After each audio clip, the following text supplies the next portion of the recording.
Hello everyone, and welcome to the remastered version of the 8th episode of Analyzing Evil, featuring Pinhead, or the Hell Priest, from the Hellraiser franchise. Now, fair warning before we get started, this is going to be a lengthy introduction, but I promise it's both important and worth listening to, so I'd advise you not to skip ahead. 3 years ago, I decided to dedicate the month of October to horror villains, just as I've done this year, and the 4 villains I chose to cover then were Pinhead, Leatherface, Michael Myers, and John Kramer. However, I was much too busy back then to give those 4 characters the love and attention they deserved, and so I left many things out of those videos to compensate for my lack of time. Well, this year I had made a plan to revamp these 4 videos as bonus videos alongside your regularly scheduled Analyzing Evil episodes. But as you can see by the length of this video, that idea quickly became untenable. So instead of all 4 this year, I'll be rectifying my mistakes in the previous Pinhead video, as well as with another video on a beloved character who received a new entry in their series this year. But the other 2 will have to wait until October comes around once again.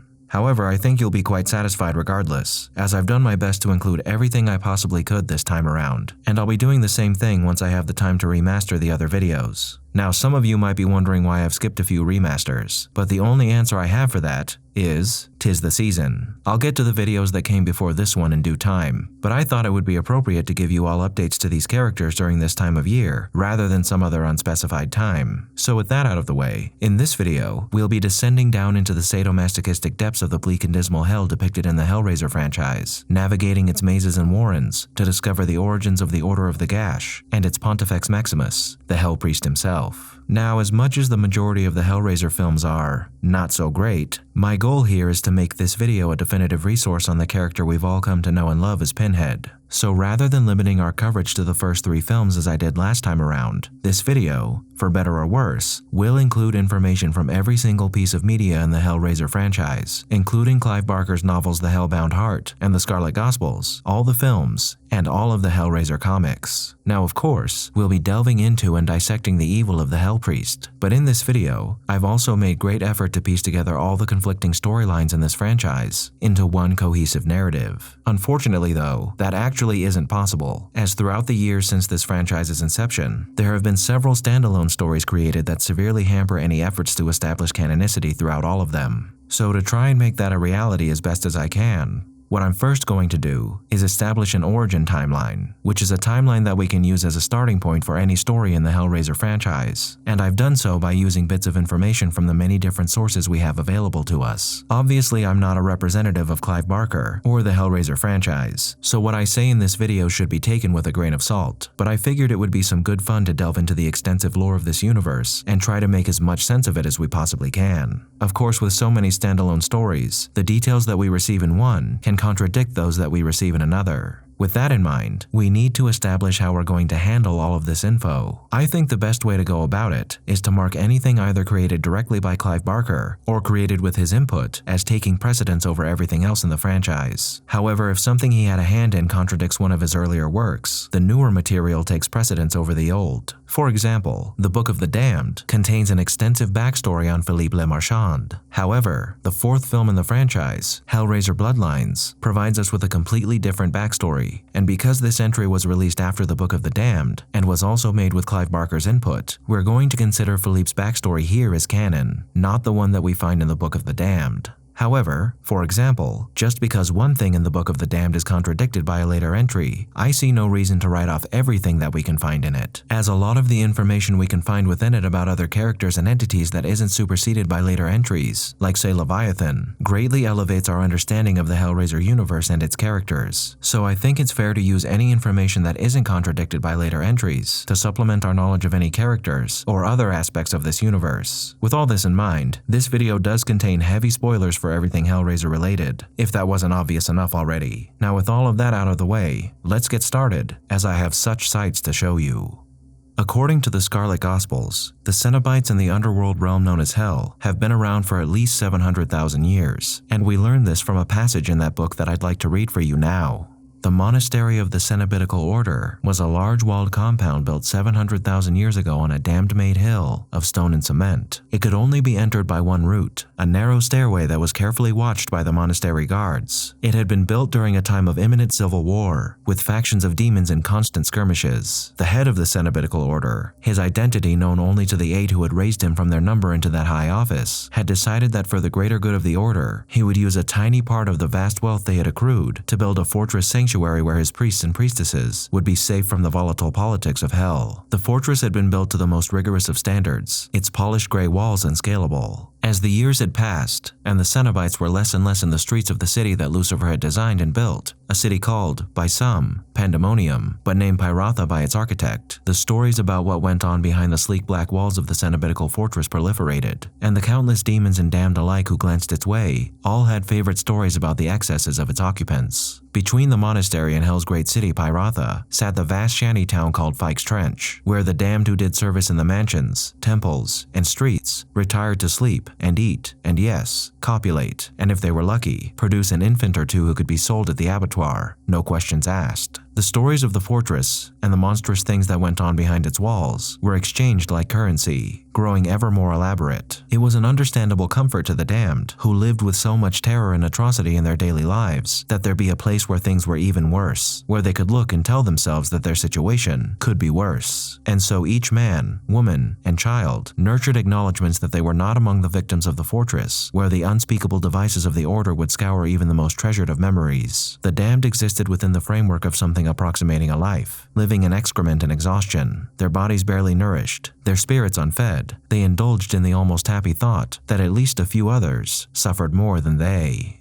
Now, other than establishing just how long the cenobites have been torturing the damned, there are a few things to note from this passage. First is the mention of the unnamed leader of the cenobites. In the second film in the series, we're introduced to the monolithic god known as Leviathan, the leader of the cenobites. And while we have no way of confirming this, the leader we see mentioned here could be that very same Leviathan. However, I think it's probably none other than the Hell Priest himself, and that may not seem possible, but we'll get to that a little bit later. In the Scarlet Gospels, Clive Barker intentionally left some of the information he gave us ambiguous, so that fans would be better able to reconcile what we see in various pieces of media in the franchise with what he's written here. With that in mind, though we're given no mention of Leviathan in this book, I'm still going to assume that it exists, as it's not just the second film in which Leviathan is mentioned, but in subsequent films, as well as the comic books, some of which were written by Clive Barker directly. The problem we encounter with this idea, though, is that Leviathan is often designated as the god of hell, which implies it is the supreme being within hell, and not Lucifer. However, as you might have noticed, Lucifer is also present within this universe. So how can Lucifer exist alongside a Leviathan that supposedly reigns supreme over hell? Well, it could be that Lucifer and Leviathan are one and the same. However, I don't think that's the case, and we're going to figure out why after we've discussed some more information about Leviathan. But before we get started talking about Leviathan, there is another problem we have to solve, that being where exactly the cenobites live, as the described layout of their fortress contradicts what we already know about the realm of Leviathan and its minions, as the plane of the cenobites that we see in the second film and in other pieces of media is more akin to a labyrinth than a fortress. Perhaps the best explanation for this disparity lies within the supernatural and the demonic, both of which we're dealing with in abundance here. It could be that it's within this fortress that this labyrinth of dizzying proportions lies, a maze tucked into this small space by magic that's walled off to the outer world, and it would be the perfect place for the cenobites to tuck away their victims, their screams lost amongst its many misty passages and corridors. And if it's possible for a puzzle box to function as a portal to hell, I see no reason why it wouldn't be possible to condense Leviathan's labyrinth within the confines of a fortress. So with this description that we're given in the Scarlet Gospels, we now know the origins of the Cenobites' home. But what about Leviathan and the Cenobites themselves? In Clive Barker's Book of the Damned, a Hellraiser companion, we're given pages from a fictional book that's titled Of Hell by Isidore Klauski, and this book describes the origins of the Cenobites and Leviathan's motivation for creating them. In Leviathan's war, a war we have defined within the parameters of its goal of the restructuring of chaos, the very essence of flesh toward a single uniformed whole, there are those who are conscripted to its cause. Many arrive in hell to find, as I did in my tenure, that they only qualify as fodder for Leviathan's pleasure. But there is a second rank found in those brought through their own actions into hell's dark hallways. In certain individuals, Leviathan sees the potential for agents to carry his war further. These individuals are enlisted as soldiers in a legion of the damned and know themselves as cenobites. Cenobites are often individuals who, through their own twisted psyches and distorted perceptions, have perceived themselves as separate, even above humanity. In their transformation, their perceptions are made real as they're refashioned in chambers, the interiors of which I was never privileged or damned enough to view. Once combined or steeped in the dankness of Leviathan, these individuals emerge from the creation chambers with powers and abilities seemingly manifested from attributes that they possessed prior to the individual's arrival in hell. It also appears that the more twisted, the more demented, or guilt-ridden the source material, the better or more insidious the finished cenobite. In Leviathan's war on flesh, if Leviathan is the field general, the cenobites are its shock troops, a dark SS carrying out Leviathan's commands. Theirs is the duty of gaining new ground and souls, and recapturing those souls which have managed to slip through the cracks in hell and escape. Through an obvious logic, we may infer that Leviathan's true power is defined and thus confined by the halls of hell. Why else would it content itself with the meager morsels that trickle into hell through complex and convoluted pathways? Without the power to take what it wants by force,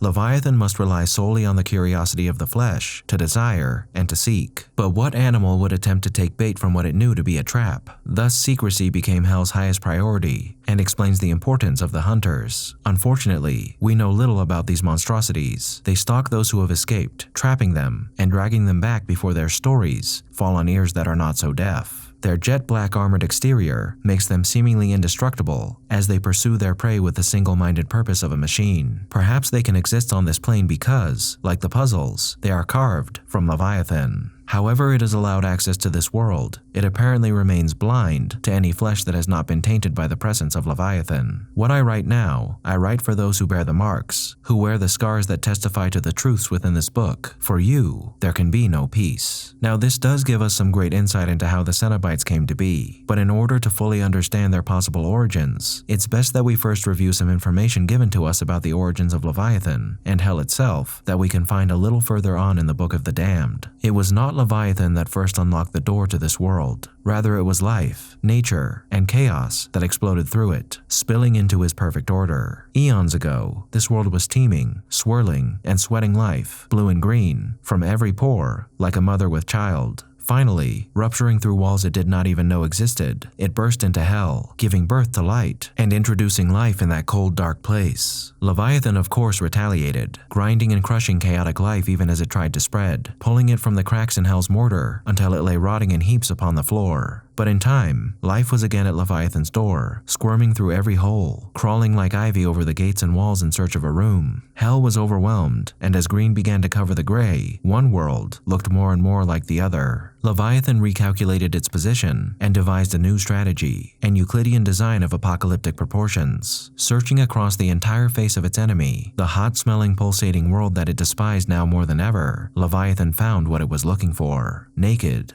soft, and weak, cringing in the mud on its belly, man. On a black and starless night, Leviathan descended to man in his dreams. It whispered to him the keys of logic in the secret language of science that could only describe the visions that burned in his mind, of spreading flame that danced beneath his fingertips, of tolls, of machines, of weapons, of all things glorious and magnificent. Leviathan showed him how to use these against his world, that he may bring all life around him to its knees, bend it to his will, and destroy all that stood in his way. Man shook from sleep, chest heaving, wet with sweat. He walked out of his cave to the cliff's edge and looked out over the expanse of dark jungle that moved like an ocean of shadow beneath him. He was no longer afraid, and standing on the edge of that abyss, man smiled. No sooner had he risen from the mud than he was reaching for his first weapon and laying waste to everything around him. He slaughtered his enemies, stealing their skins as no creature ever had to drape over his own. He grew dominant, eating what he wanted and leaving what remained to fester and rot in the sun. The world began to bleed. Its open wounds seething with parasites became infected. Its face, swollen and pustulent, began to putrefy. Its limbs grew diseased and fell away. Finally, it lay weak and helpless, growing only more silent and more still, withering, waning, dying. During this time, hell was once more returned to its perfect order, but for Leviathan that was no longer enough. It again visited the dreams of man, choosing well its apostles to set down its gospel. None did so with more conviction than Isaac, who testified that nature, all nature, could be bound completely with the laws of science and mathematics. There were others, Rene, Francis, John, Adam, and later Charles. The great apostles of hell laid the foundation for Leviathan's dark design. Eventually, with every foot of concrete steamrolled over the face of its enemy, with every towering sky-blotting monolith erected, one world looked more and more like the other. So if we follow the timeline of the Scarlet Gospels, and intermix it with the information we've just received, I think we can make a relatively stable inference about Leviathan and the Cenobites' origins. Now, a small disclaimer before we continue. As you may have already gathered by my mentioning of Lucifer, I will be mentioning God and Satan in just a moment, but keep in mind that as we move forward, that what we're dealing with here is a convoluted and fantastical work of fiction that draws inspiration from biblical themes and characters, and it's not based on them.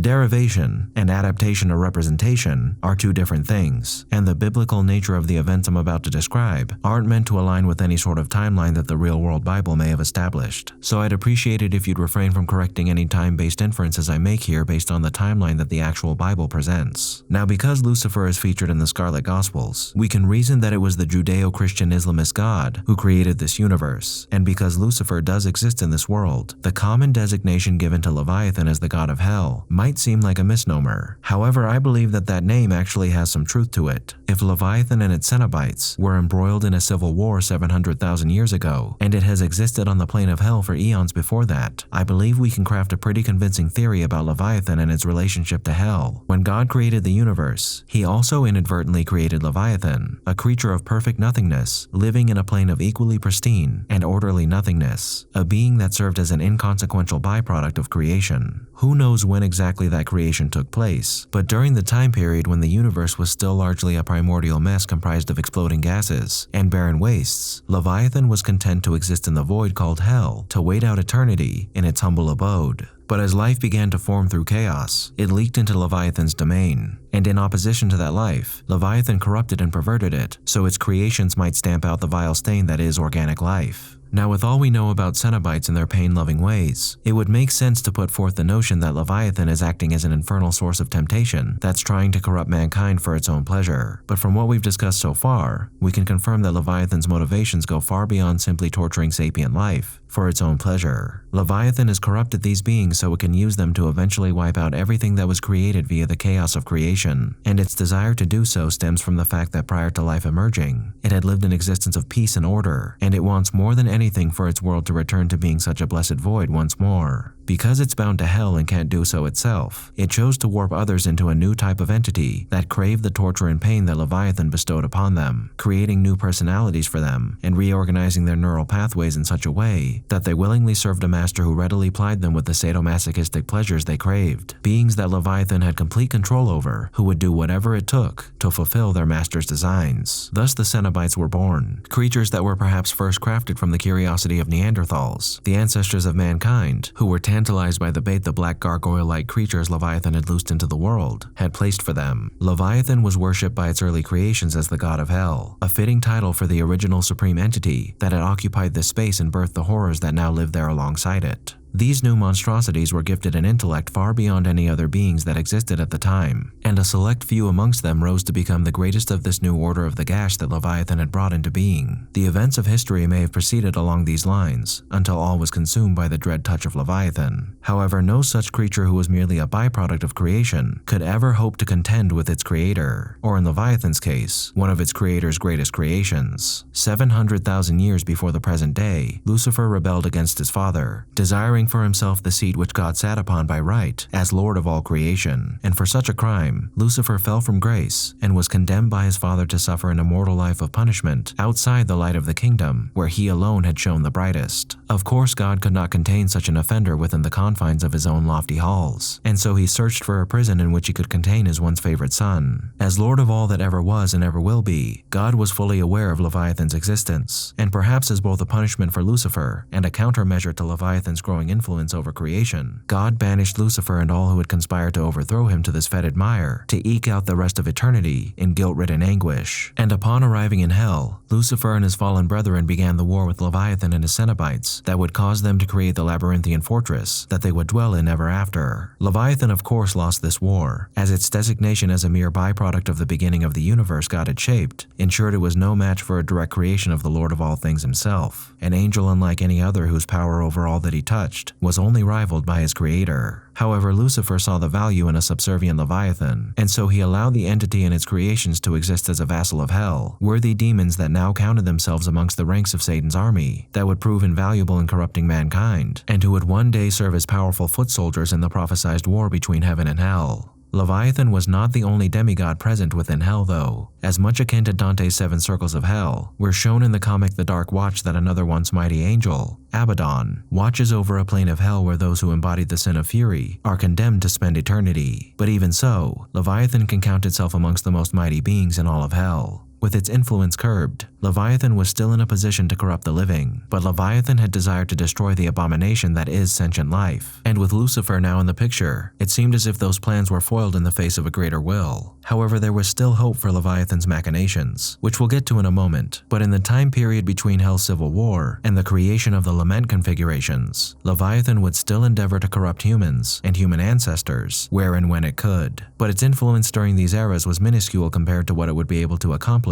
following the creation of the first lament configuration by Philippe Le Marchand in the 18th century. Now, as I mentioned earlier, we're going to take Philippe's backstory from Bloodlines as canon. However, there is some information about the box specifically in other media that could still apply here. In the Hellraiser Companion, and in other comics, there are several times where we see box-like objects appearing prior to Philippe's manufacturing of the lament configuration. While this might seem off, we can tie this back to Leviathan's original invasion into the mind of man. Leviathan is the one who first inspired man to create by filling their minds with dreams of inventive and mechanical wonders that their primitive minds could scarcely imagine. And amongst those visions of grandeur lay the keys to unlocking the realm where these phantasmal thoughts originated from. And over the long centuries of man's existence, they tried many times to craft these mechanisms to the best of their abilities, some succeeding more than others, but no one more so than Philippe Le Marchand, the man that would bring the ideas that Leviathan poisoned mankind with to their fruition. Le Marchand was renowned as the greatest toy maker in France, and such renown brought him into the sights of an aristocrat, the Duc de Lille. The Duke was also a man of renown. He was a fantastic magician and purported expert on the occult arts. The latter designation was only rumored, the truth known to but a select few in de Lille's inner circle, but that truth was far more sinister than anyone could have imagined.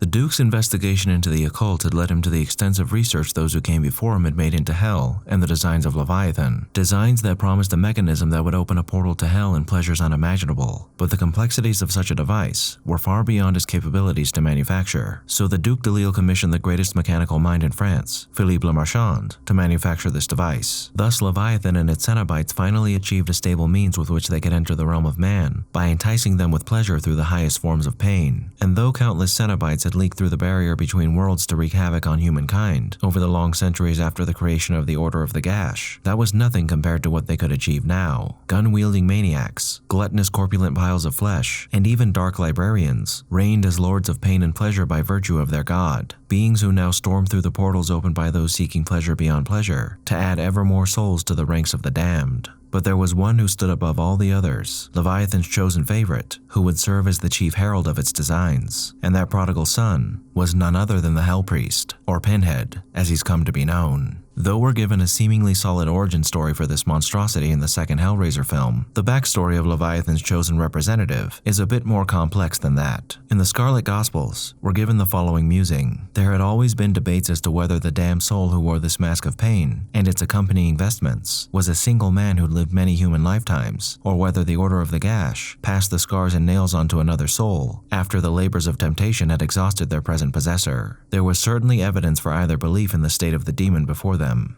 And indeed, there is ample evidence for either notion, and in the previous video we discussed the backstory of one Captain Elliot Spencer, who we're led to believe is the original vessel for the Hell Priest. In the opening scene of Hellraiser 2, we find Captain Elliot Spencer tinkering with the lament configuration on the floor of a bunker somewhere in India. Before we have time to learn anything about our dear captain, he's whisked away to hell and transformed into Pinhead. Now, while this gives us a short glimpse into Pinhead's past, there isn't much more information on Elliot Spencer in this film. In Hellraiser 3 though, we learn that Elliot's reasons for seeking out and using the lament configuration was his loss of faith in humanity due to the horror he experienced during World War I, and he sought out the box to explore the hidden pleasures that it housed. So, the Hell Priest's origin story, as far as the films are concerned at least, is fairly simple. Elliot meets Bob Box. Box takes Elliot. Elliot becomes Pinhead. We don't get to see if Elliot develops his Pinhead personality over time, or if upon his transformation into Pinhead, his personality changes immediately. We're going to assume that as soon as Elliot transforms, most of what was Elliot is left behind and is overtaken by Pinhead, but not all of Elliot, which we'll be covering later on. Now, it might be the case as far as the films are concerned that Elliot is the beginning of Pinhead, but in other media we're given a few different indicators that the Hell Priest might be an entity that corrupts different people depending on the circumstances. In the Pinhead comics, the Hell Priest is sent back in time after he's betrayed by a compatriot of his, who he was working with to discover the cause of Leviathan's waning influence in Hell. As he's sent back through different eras, we find him inhabiting bodies that he once possessed, including a Native American Sioux man, a French priest, a Mayan warrior named Zipe Topek, a man named Belala from the Bronze Age, and a Cro-Magnon man who lived long before the age of recorded history. I'm more inclined to believe that the Hell Priest is indeed a single being that has inhabited multiple bodies since the beginning of Leviathan's inroads into the mortal realm. And though there are seemingly many Hell Priests and priestesses, perhaps the being who's referred to as the Hell Priest is the first cenobite ever created, a masterpiece crafted by his god that has served that god faithfully for millennia. At the very least, the form that the Hell Priest or priestess takes is a symbol of their position as the High Priest of Leviathan, and this notion is presented to us in the 2011 Hellraiser comics, The Road Below, and The Dark Watch, as well as the 2022 remake film. In this series of comics, we find Kirsty Cotton, as well as Harry D. Amore, taking on Elliot Spencer's role as the Supreme Pontifex of the Labyrinth, and when they do so, they aren't given their own cenobitical form, but rather they take on a similar appearance to Elliot Spencer's Hell Priest, which may confirm that the way that the Hell Priest appears to us is simply a uniform that the being currently occupying that position is required to wear. Whatever the case may be, there is one constant between every incarnation of the Hell Priest: the unholy sharpened objects driven into his skull that grant him the powers of hell. Each of these incarnations appear to us in different ways, but they always have several objects adorning their skull, where the Pinhead we're familiar with usually has his nails, and the reason for this is because his powers are in fact derived from these objects, and without them, he'd be little more than a scarred puppet attempting to gnash at his victims with hook and claw. While his appearance may have changed over time depending on which body he occupies, the Elliot Spencer incarnation of this entity changes very little between appearances. His head is latticed with scars that were carved into his head during his transformation, lines that are marked by a nail at each intersecting line. His eyes are black and soulless, his skin hairless, and his body lithe and thin. He wears a long, priest-like black robe with tools of torture attached to a belt across his waist, and upon his chest, he has 2 wounds where his nipples were, the loose skin trailing down his torso. Nearly everything about his appearance is reminiscent of images you might find in the BDSM world, and his appearance does a fantastic job of conveying some very important Cenobite hallmarks. His pins and cuts give us a masochistic feeling to his person, and his eyes and the tools he carries on his belt gives us a taste of a sadistic side, a window into the demonic designs of Leviathan. The Hell Priest's personality stays relatively consistent throughout each piece of media we find him in, though depending on his motivation in any given story, the way he speaks and acts does vary. However, I think the films are the best avenue to discussing his overall persona. His first on-screen appearance established a few things that more or less stay with the character throughout each appearance. We learn through his dialogue that he is 3 things all at once: a sadist, a masochist, and a hedonist. Much of these attributes can be seen in his appearance as I stated before, but his dialogue really seals the deal in this regard. He describes himself and the Cenobites as explorers in the further regions of experience, and when Kirsty begins to cry in one of their encounters, he offers a lamentation for her tears, telling her that they're a waste of good suffering. Through this exposure, we're led towards the conclusion that Pinhead's entire reason for being is to bring pleasure through pain to himself and to his victims, or as I'm sure he'd have you believe, to the lucky ones who encounter him. For some, pain is pleasure, but the pain he seeks to inflict on his victims is far outside the realm of anything pleasurable for most, if not all, people. He derives all of his and his victims' pleasures through the intense amounts of pain he inflicts upon them and himself, through the copious use of torture and evisceration. However, that isn't to say that the Hell Priest or any other Cenobite for that matter are some sort of mindless monsters who dole out their preferred pleasure like an animal. Each Cenobite bears just as much, if not more intellect than the average human being, and the Hell Priest is often quite eloquent, regal, polite, and civil. His mannerisms are calm and measured, and the way he moves, acts, and speaks shows he has the confidence and conviction of a being who's righteous in his beliefs and sure of his actions. And it's from the mouth of the Hell Priest that we're often given sermons and pontifications on the nature of pain and pleasure. This is how Clive Barker intended him to appear, and this makes him a far more terrifying character than he would have been if he were some drooling demon let loose from his pen whose only goal was to inflict as much suffering upon his victims as possible. Really, the only thing left to glean from the first film is how intense his desire to expose others to pain and pleasure is. He states to Kirsty that he has such sights to show her in an almost gleeful voice, and he screams when he's forced to return to hell without getting his chance to play with Kirsty. Two actions that convey the breadth of emotion this entity is capable of displaying, despite his typically reserved demeanor. In the second film, we find Pinhead to be much the same as he was in the first, a denizen of the realms of pain and pleasure who desires to bring these gifts to others by order of his lord and master. In this film, we get a bit more confirmation of Pinhead's sadism when he states to Kirsty at one point that he and the cenobites want to experience her flesh, showing that cenobites such as himself thrive on pain, pleasure, and the many different ways people experience these things, reveling at the chance to further their knowledge of flesh outside the knowledge of their own. However, this is the first time that we canonically learn something fascinating about the cenobites. Once a human is chosen to become a cenobite, upon transformation, they essentially lose all semblance of who they once were. However, that doesn't mean their former personalities have been erased. Rather, who they once were now lies dormant within them, and a new personality entirely separate from their former personality now holds the reins. Which would make sense if we're going off the idea that the Hell Priest is one entity that has inhabited multiple bodies. It would appear though that this wasn't always the case, as it seems that in the early stages of any cenobite's existence, that they do retain some of the traits of their human hosts, which is evident by the presence of such traits within the many different forms the Hell Priest has taken on throughout the long centuries of his service to Leviathan. And in the various host bodies he occupied, he retained many of the more human emotions that he would shed later on, as he moved further and further towards becoming a perfect demonic being who was totally dedicated to his work and his lord. As we see in the second film, though Elliot Spencer is locked away deep within the Hell Priest, he does still exist within him, and it's through this connection that Pinhead is able to act on separate occasions as more of a savior when the host manages to regain control of their former body, which we see when Elliot re-emerges and deals with the rampaging Chenard Cenobite. This disparity between Elliot and the Hell Priest becomes increasingly apparent when we encounter him in the third film. In this film, it's revealed that Pinhead was actually split into two different entities when he is quote-unquote killed by the Chenard Cenobite. The good part, the human part of Pinhead, resides in limbo on a World War I battlefield as Elliot Spencer, and through this separation, Elliot has gained recollection of his life and now shows remorse for the evil he has wrought upon the world. His cenobitical counterpart now resides in the statue in J.P. Monroe's club, and without an ounce of Elliot left within him, he has lost all semblance of his former humanity and is now seemingly hell-bent on bringing pain and suffering to the world for his own pleasure, not because he's bound to do so by the limitations of his powers and the parameters of Leviathan. Before this film, Pinhead followed a sort of rulebook that the Cenobites seemed obligated to follow. They didn't touch anyone who hadn't opened the box, or whom they didn't entice in other ways throughout history, as the Cenobites rarely dealt in the torture of innocence. But now the Hell Priest murders wantonly, massacring everyone in his path and transforming some of his victims into new Cenobites. With this in mind, we can gather that the source of a Cenobite's presence on the mortal plane must act as a sort of limiter, their powers confined to the instruments of Leviathan, just as Leviathan itself is confined to hell. However, once those limiters have been removed, the Cenobites are able to more effectively fulfill their master's wishes, or their own desires, by eviscerating anyone they please, not just those who fall into their traps, which is made evident by Pinhead's new goal in this film, which is to open a permanent portal to hell with the box, so he can have the entire world at his mercy. Once the Hell Priest has been freed from the statue, this film introduces us to 4 new components of his personality and skill set. We see that he is an expert in temptation, employing his eloquence and intelligence once again by using his mastery of language to coax people into doing his will. From his exchange with JP, we are also given confirmation that he can essentially read people's minds, as he was aware of the fact that JP had murdered his parents without being informed on the matter. In this same scene with JP, we also get confirmation that Pinhead is now severed from his connection to Elliot Spencer and Leviathan through ridding himself of Spencer's soul. He describes himself as once being the Dark Pope of his god, but his attachment to this god was all through Elliot, as Elliot's soul had been bound to serve Leviathan.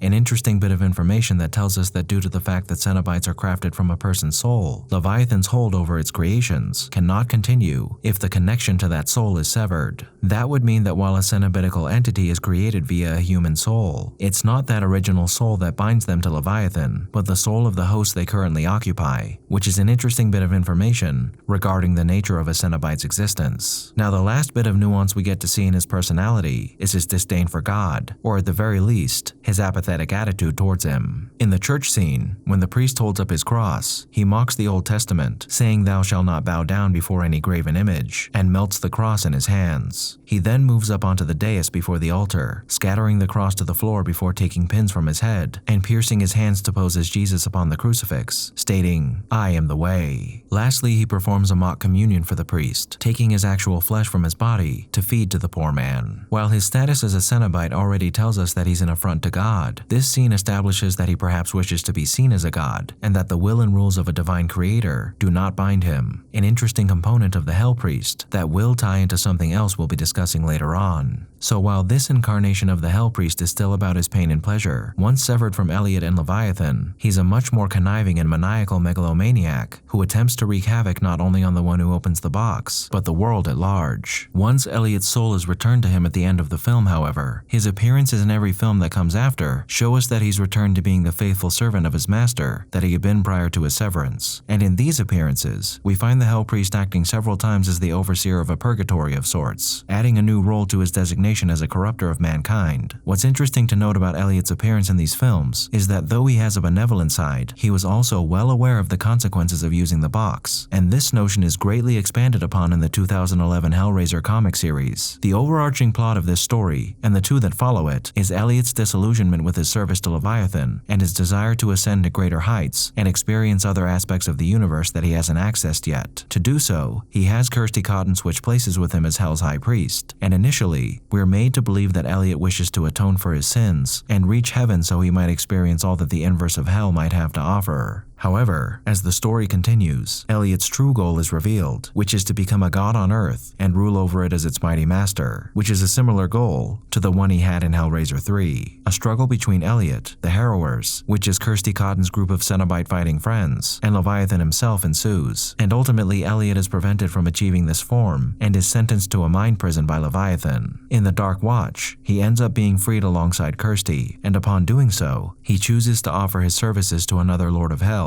Abaddon, and from there achieve much the same goals as he had when he tried to become a god in his own right. What this story ultimately shows us is that even though there is a good side to Elliot Spencer, there is also a deeply disturbed and twisted side to him, and though he's undoubtedly been corrupted by his experiences as a Cenobite, the Hell Priest side of Elliot is far and away from being the only one responsible for the horror of their actions. It's here that we also learn that when Elliot was on his tour in India, he saw a tree filled with hanging corpses, a sight which he described as being more beautiful than anything he'd ever seen, which both tells us that he had more motivation for pursuing the box than just a desire for pleasure, and also reinforces the fact that Elliot isn't exactly the greatest person. Alright, now that we've reached this point, I feel comfortable defining what pieces of media the origin timeline that we've been building so far consists of, and it's actually fairly simple. Considering the information we gathered from the Scarlet Gospels and the Book of the Damned is just that, information, they aren't technically bound to the confines of this timeline. Instead, we've used the information we found there to establish a comprehensive origin story for the Hell Priest and his plane of origin that we can refer back to as the definitive origin story of any piece of Hellraiser media when that narrative fails to define such an origin or contradicts itself or any other story within the mythos. With that in mind, the only stories that are part of this hypothesized canon are the Pinhead comics,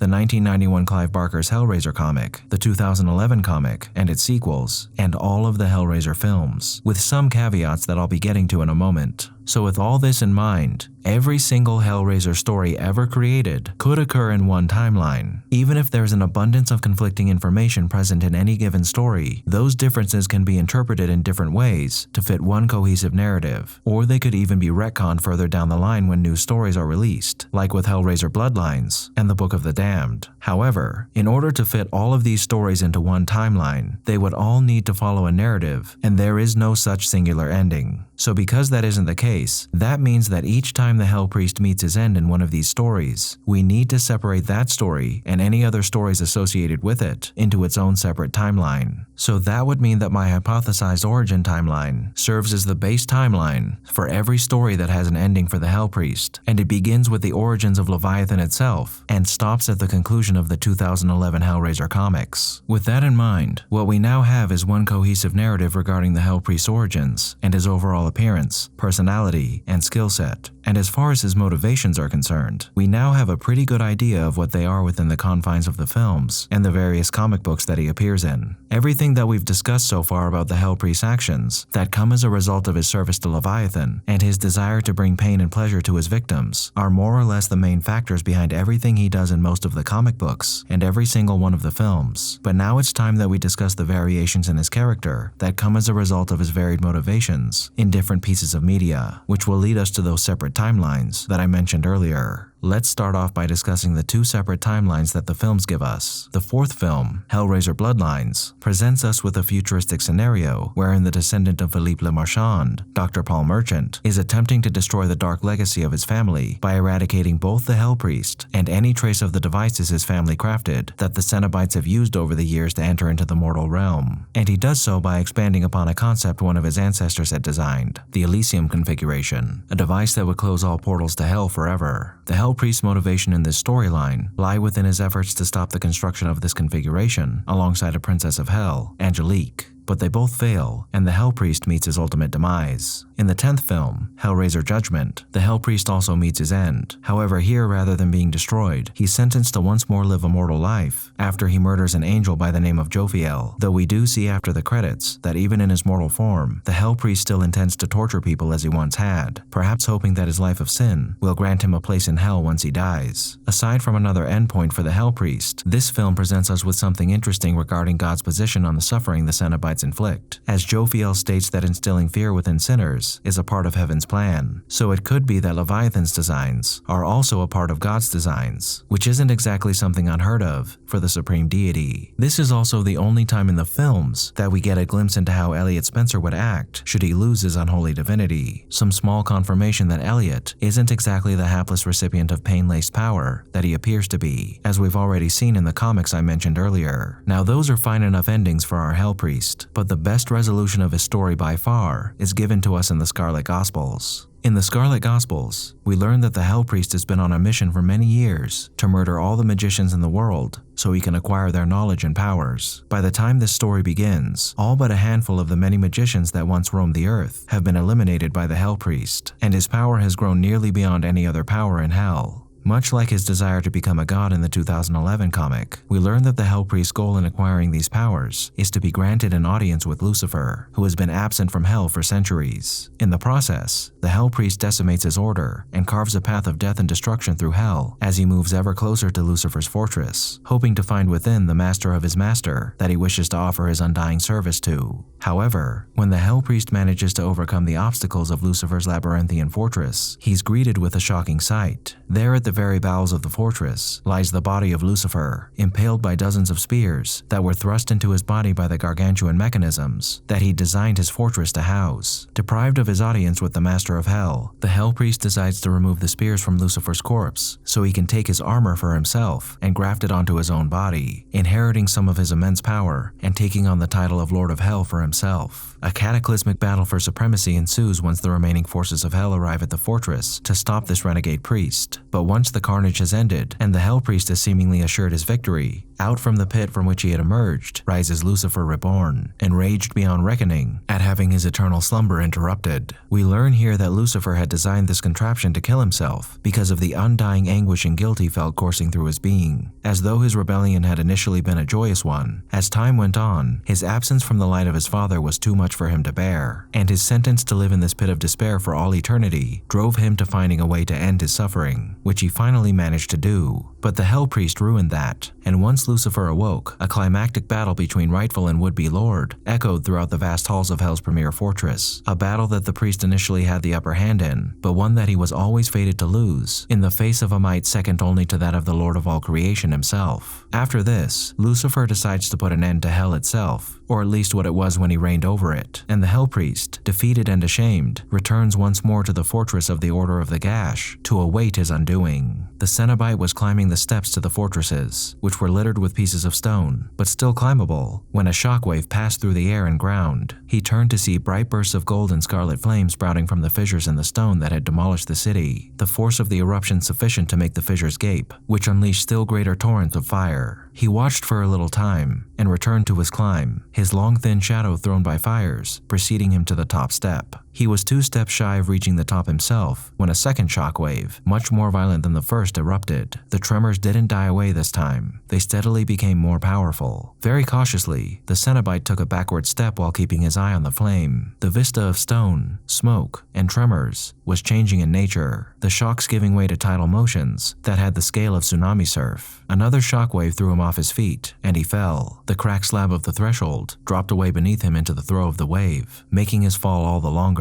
When he landed, the bones of his face cracked in a dozen places, and the sudden rush of pain, which had been such a reliable source of pleasure in years long lost, was now only agony. His system rebelled. His body was marked by its own tsunamis, driving deep into the cankerous pit of its stomach, and deeper still, into its gut, where rot turned to shards of stone. It was as if his body were attempting to turn itself inside out. He loosed a sound that was part belch, part sob, and then vomited, a rush of blood that was nearly black and as thick as phlegm. Through the noise of its splattering, he heard a far deeper sound, and some fraction of him that was able, even in the midst of this violent decay, to assess circumstances with detached thought. That's the end beginning. The violence of his vomiting left him powerless to control his body, his battered face so distrusted by his scream that his lips tore like wet paper. There was nothing left in him now except his last poor hope of willing his eyes to open, so he might look and see whatever final vision hell had for him. He drew every last mote of will from the furrows of his collapsing body and gathered them, turning them to a single purpose. "I will open my eyes," he ordered himself. Reluctantly, his body obeyed him. He unstuck his lids, sealed with the gray glue of his flesh, and focused his eyes on whatever was forming in front of them. He had the whole panorama in view, the flames emptying to a higher point than ever, as the motion in the ground put new stresses on the stone. He had been watching for just a few seconds when the tidal shifts in the ground abruptly ceased, the thundering that accompanied them ceasing at the same instant. The Hell Priest's pulse quickened in anticipation of whatever lay on the far side of this silence. It came soon enough. A simple sound, as of some immense blow, struck in the tormented ground. It caused the pieces of the stone that had crushed the city to be lifted off their bed of rubble, their vast weight effortlessly thrown up by the power unleashed in that single blow. At the top of their ascent, they seemed to pause for a beat. Then they dropped, their magnitude so great that the ground upon which the city had been raised simply cracked as the stones bearing the city's remains started their descent. The fires found the mother lode of whatever fuel had fed them, and the geysers of flame leaped so high they would have licked the sky if it had still been there. The burst of light illuminated the cataclysm below with brutal clarity, but there was nothing down there left to witness, just the stones falling away within the abyss. The cenobite looked at the fire instead, and in that instant, the fire looked back at him. He was watching, he knew, the unmaking of hell. The place was being wiped away by some great invisible hand. Perhaps it would be rebuilt. Perhaps a new system would be put in place. It was not for him to know. The thoughts contented him. He had challenged a higher power, and he had lost. It was the natural order of things. In that challenge, he had wreaked havoc, and now he was dying, along with everyone else in this contemptible place. Content in the knowledge that his legacy would forever be one of agony and loss, he opened himself to oblivion. His eyelids closed, buckled really, the bones in his face so fragile, they shattered under the weight of his very lids, as he dropped to the threshold of existence. His last breath had already left him, and as he fell,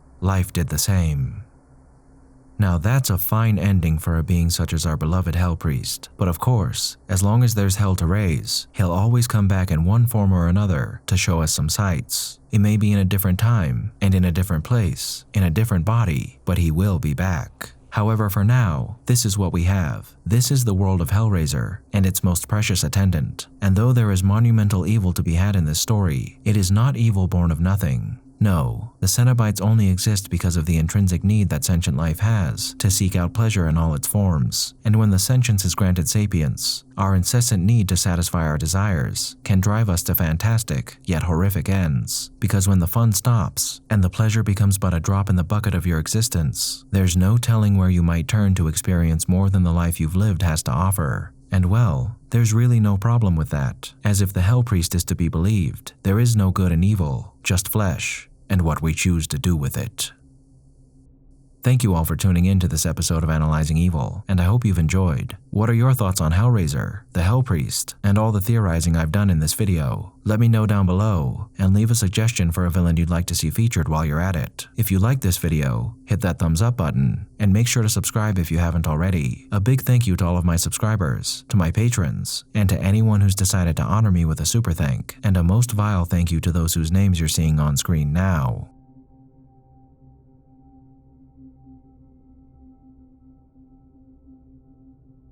Join the channel's Discord server and subreddit to interact with myself and the community, and follow me on the social media platforms listed below to keep up with the channel. As always, thanks for watching, and I'll be seeing you soon.